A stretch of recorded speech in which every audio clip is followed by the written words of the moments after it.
Alright, so this is really bouncing off the last video I just made on narcissists and what it is and why narcissists attack you, okay? It's because they think you're special. Now, there was another thing that I noticed, a pattern that I noticed over the years. And it was really an odd, just like, what? She didn't make ging, ging, ging, didn't make any sense. It's ging, ging, ging. Like there's no computation going on here, bro. So here's what it is. I would hear, God, how to explain this? I'm gonna have to use an example. So there's someone I was dating a while ago. This was a while ago, and it was pretty quick. It was pretty quick. I'm like, oh, I'm dealing with a narcissist. There's some stuff that went down, so I'm not gonna go into that part. But one day, out of the blue, it was, God, how did she say it? She said, oh, I thought you were Mr. Happy. And I was just like, what? What the fuck does that mean? And then it was, oh, I think you're happy. I thought you were happy all the time. I was like, I never said that. What the fuck are you talking about? Okay, I'm sorry, but there's going to be cussing on this channel because I'm getting the message across. And if the F word is too sensitive for you, then get off my channel. I'm not trying to be mean, but I have got to express myself to get the message across. I was like, I never said I was happy all the time. What the hell? And so, oh yeah, so then there was another person, okay, very shortly after this person, who had literally said, oh, I thought you were happy all the time. I'm like, yeah, not when someone's being a complete dickhead asshole to me. And they were like, huh? What? And it's like, the thing that confused me though, and then I reflected back to another person back a couple of years, and I overheard them saying something. See, he's not happy all the time. And I was just like, I walked him like, what the fuck are you talking about? When the fuck did I ever say I'm happy all the time? Now here's the deal. Now watch this. Now there's something called delete, distort, and generalization. You learn it in NLP. You learn it in Psychology 101. It's basically a part of you. When you have a strong belief, it's like you're, instead of seeing the big picture and seeing all the pieces of the puzzle, you narrow it down. It's like you're looking down this little tube and you only see this one thing. So a good example of that is when, and I used to do it. Okay, here's what I used to do. I put it in video about a year ago, 9 months ago. Is I used to think, God, how to explain this? I used to think that whenever a girl smiled at me, it was an evil smile, like I'm going to hurt you really bad. I believed this when I was a teenager. So I was out with my friend and his mom. His mom was very caring, very loving woman, and she was very protective of me. So I was with Marlon and his mom and his sister and Marlon's sister Jenna. So we were at the mall, and this girl smiles at me, and she smiles at me again and again, and I kind of went. As I look back, I can laugh now. And I think it was Marlon's mom. She goes, Michael, you should go talk to that girl. And then Jenna goes, yeah, go talk to her. And I was like, no way. And they're like, what? They're like, why? I'm like, she's mean. She's going to hurt me. And they're like, no, she's not. I go, look at the way she's smiling at me. I'm like, and now I understand from their perspective. They're like, what the fuck are you talking about? Look, she likes you. I'm like, no, she doesn't. She's going to be mean to me. She doesn't like me. So clearly they were right. But from my perspective, when I was looking through this rose-colored glass, so to speak, I just thought whenever a girl smiled at you, it was an evil, snarky grin of I'm going to get you, okay, for whatever reason, okay? Luckily, I cleared that, okay, healed that, so that's good. So that's delete, distort, and generalize. Somebody could literally buy you flowers. Somebody could give you a gift. And if you've got a belief that when people are nice to you, that means they're going to say, that's one of the beliefs I had, is that, well, they're going to set me up. Because I've dealt with a lot of narcissists. So I bet a lot of you have that belief.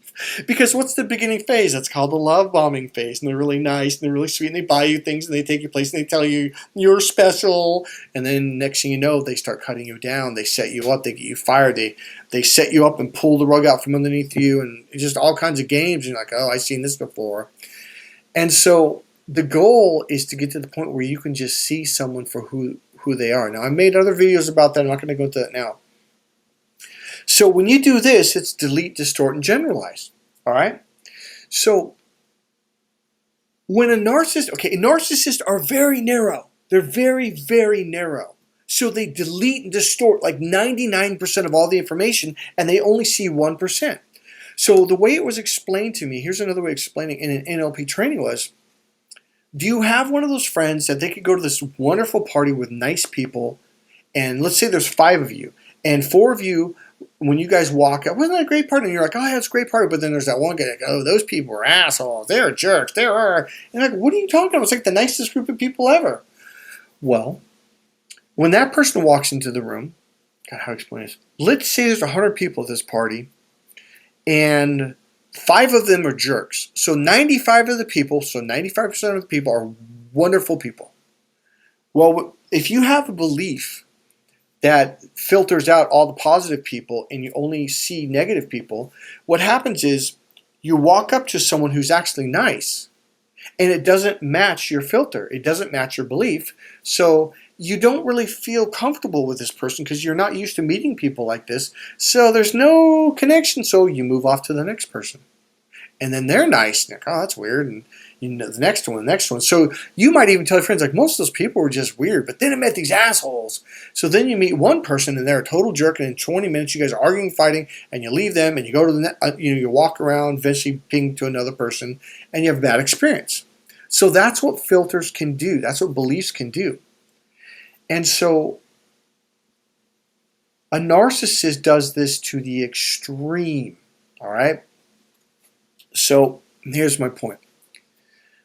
So this last person that said to me, so you think you're special, and I forget what he said. I got to look up his email, and I was like, what are you talking about? Like, have you not heard everything I see? When I work with my clients, a lot of them think, oh, you don't know what it's like. My life's been so horrible. Like I hear that, and I respect it. I do.